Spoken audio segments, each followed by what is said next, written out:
whether the film causes insult to the general public, and if it damages good relations with other territories. The last part, which allows the government to ban politically sensitive films, has aroused recent public criticism. Officials admitted that censors have been carrying out such rules without the appropriate legislation.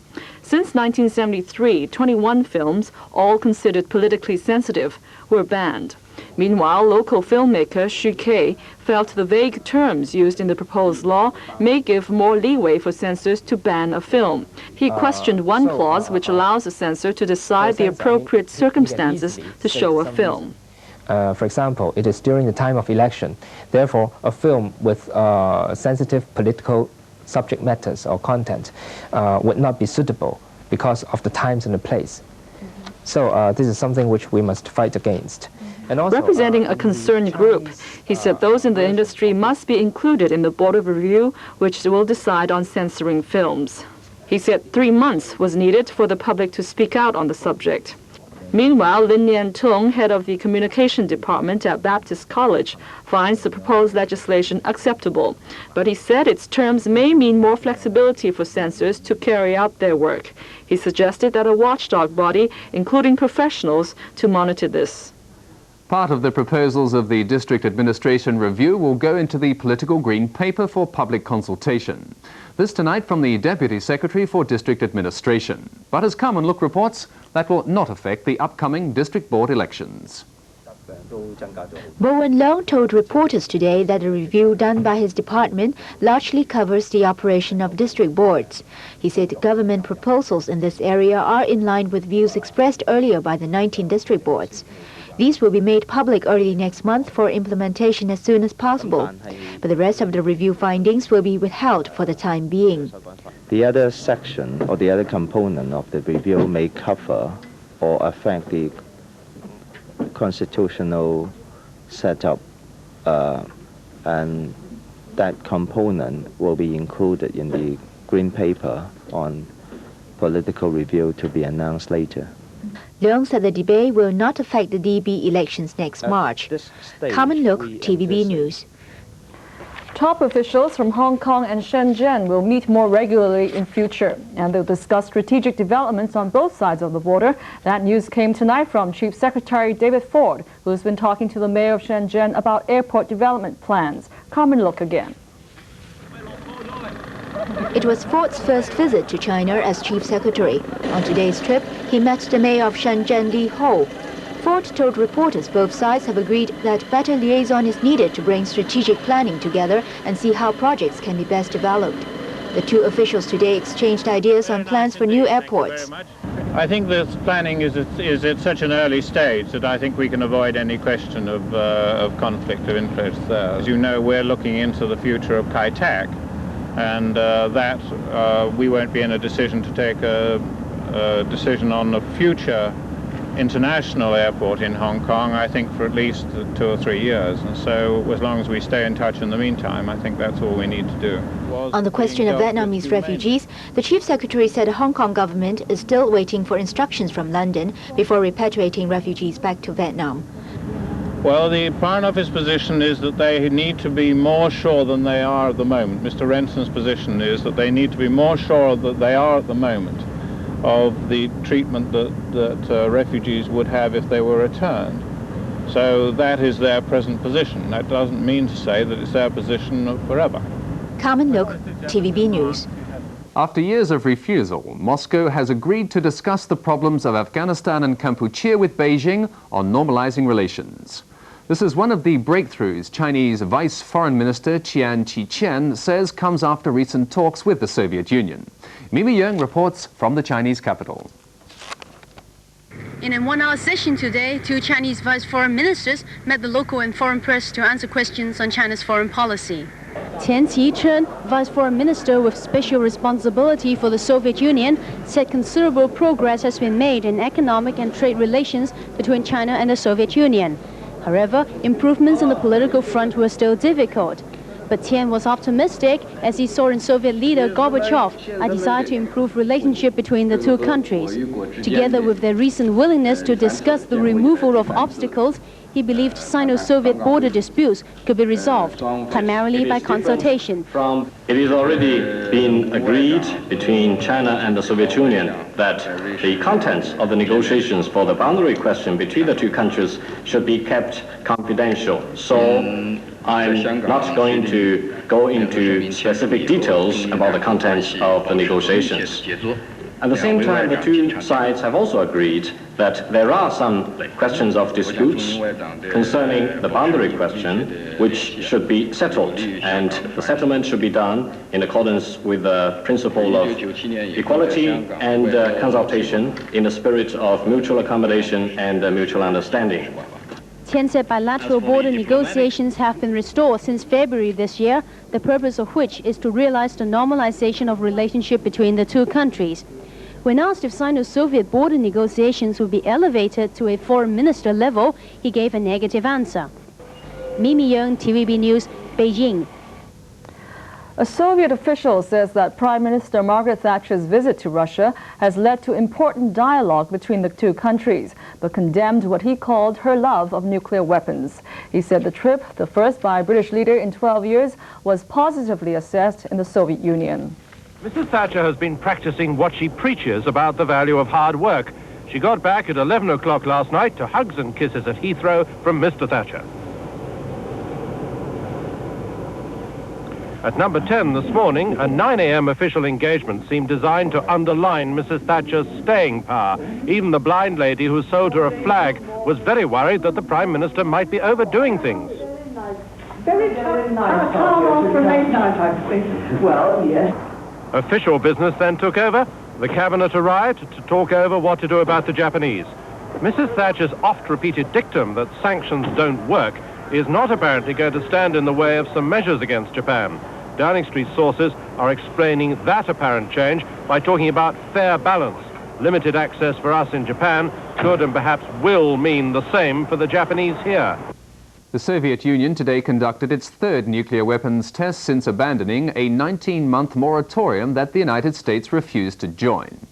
The official news agency TASS said the underground blast in Soviet Central Asia was carried out with a view of perfecting military technology, but gave no specifics.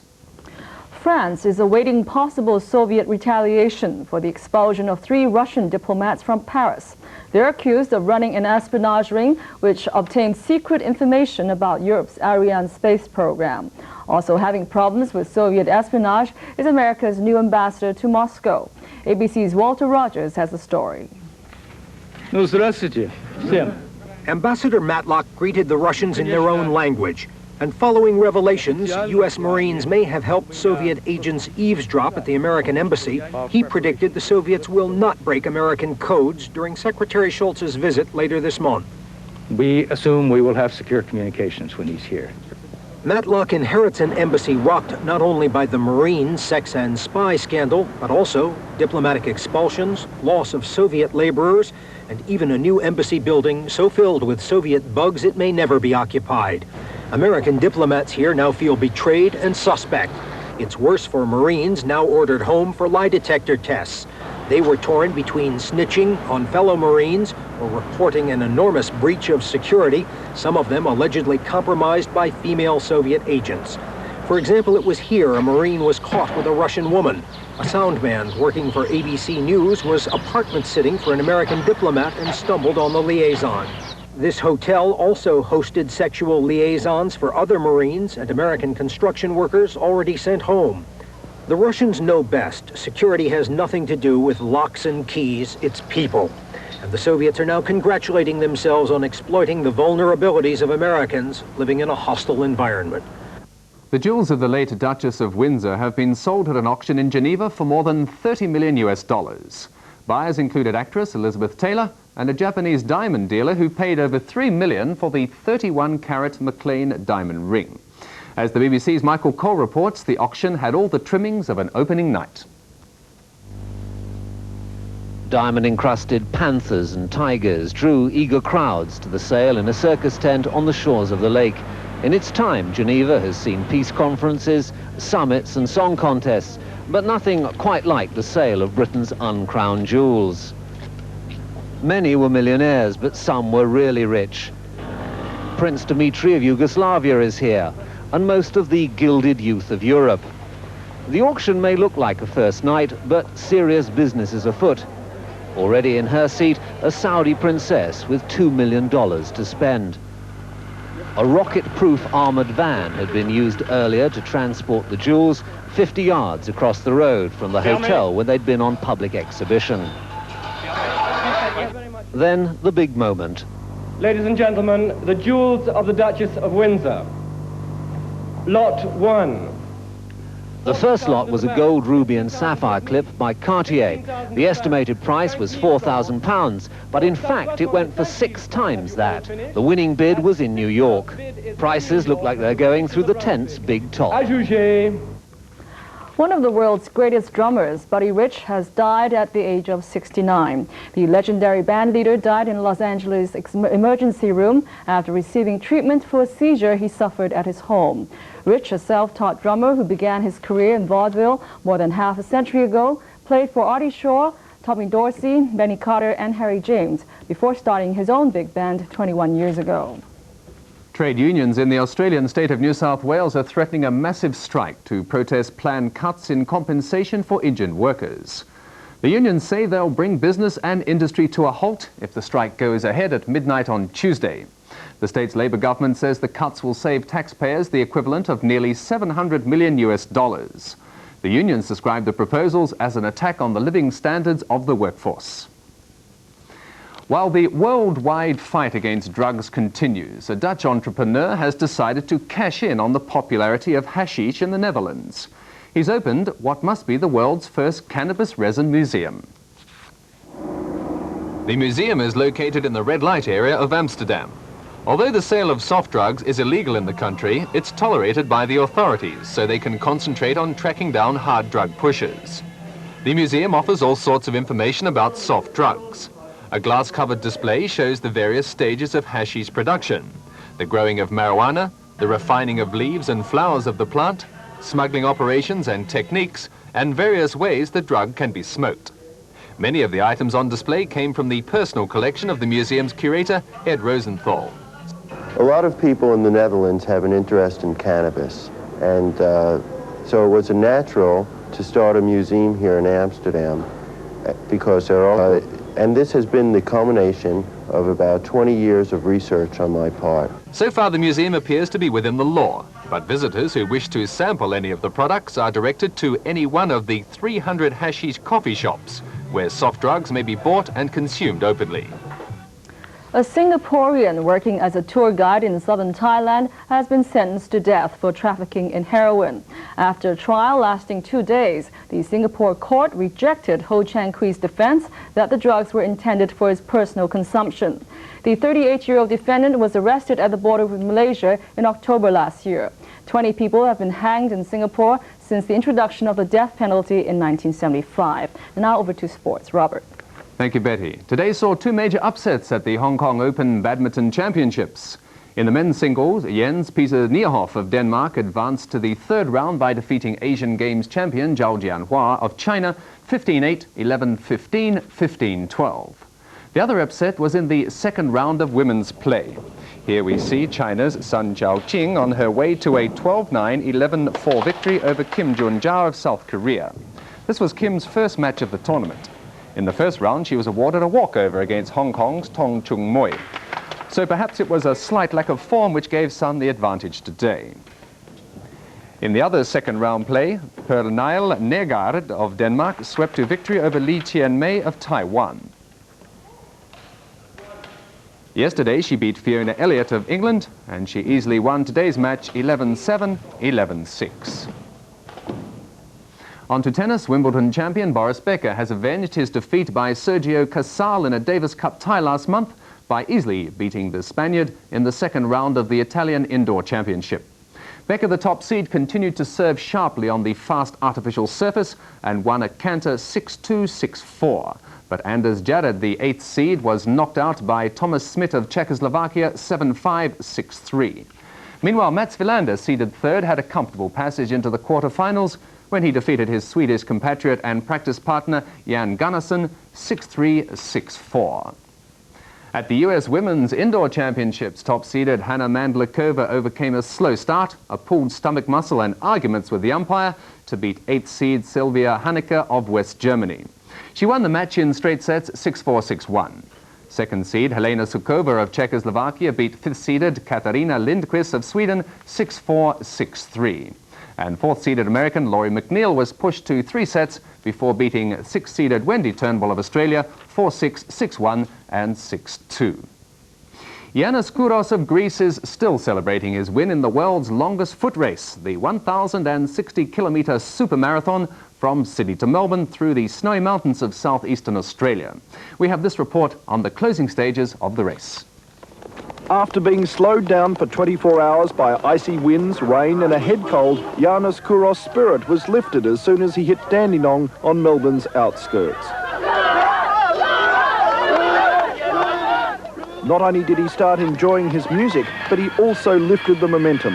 Kouros went through the city at an amazing pace of 13 kilometres an hour, the fastest he'd run since he broke a world record on the marathon's first day. Kouros reached Doncaster 5 days, 14 hours and 47 minutes after leaving Sydney.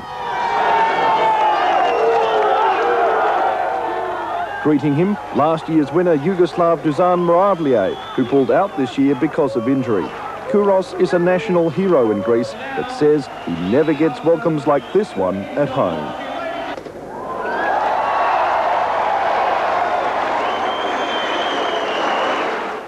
New Zealand yachtsman Colin Ackhurst may be clinging to a life preserver tonight in the Coral Sea, more than 36 hours after he was thrown overboard during the Melbourne to Osaka race.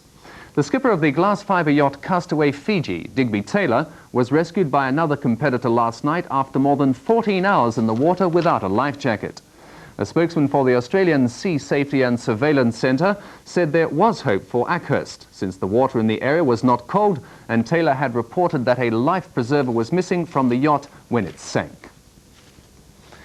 World squash champion Ross Norman has reached the final of the London International Tournament after an absorbing tussle with British champion Brian Beeson. The New Zealander meets Beeson's compatriot Jeff Williams, who will be contesting his first Grand Prix final. Norman scored a 9-4, 9-4, 7-9, 9-7 victory over Beeson in a truly entertaining match. Meanwhile, Williams, the England number 2, beat second seed Gwaine Bryars, a former British champion, 9-3, 9-love, 3-9, 9-2.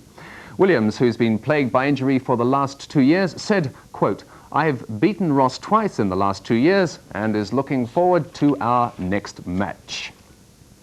With just 9 days to go before the start of the Formula One racing season, with the Brazilian Grand Prix, the fastest time in tyre testing on the Rio circuit has been set by Teo Fabi. He went round the track in 1 minute 28.88 seconds, a full second ahead of second-place finisher Nelson Piquet. Ayrton Senna took the third fastest time in a Lotus Honda. And that's tonight's Sports Report. Back to Betty. An Australian has won himself a place in the Book of Records with a feat which staggers bee life. We get the stinging details in this satellite report. The bush is buzzing with the rumble of the humble bumblebee.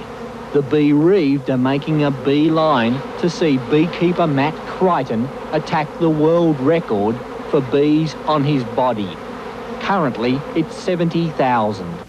It's a hive of activity, and as the queen bee is bee-tied to Matt's chin, the others begin to get a bee hold on his behind, his bee-side, his beneath, even his in-between. How do you feel, Matt? Oh, top of the world, mate. Top of the world. Just hope we make it. You look a bit bemused. I've been bemused before.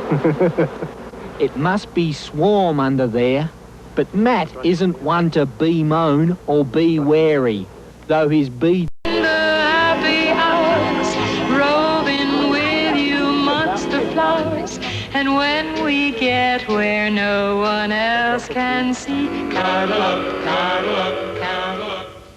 Bemused, nonetheless. That's news at 7:30. Thanks for joining us. Have a pleasant evening. Good night.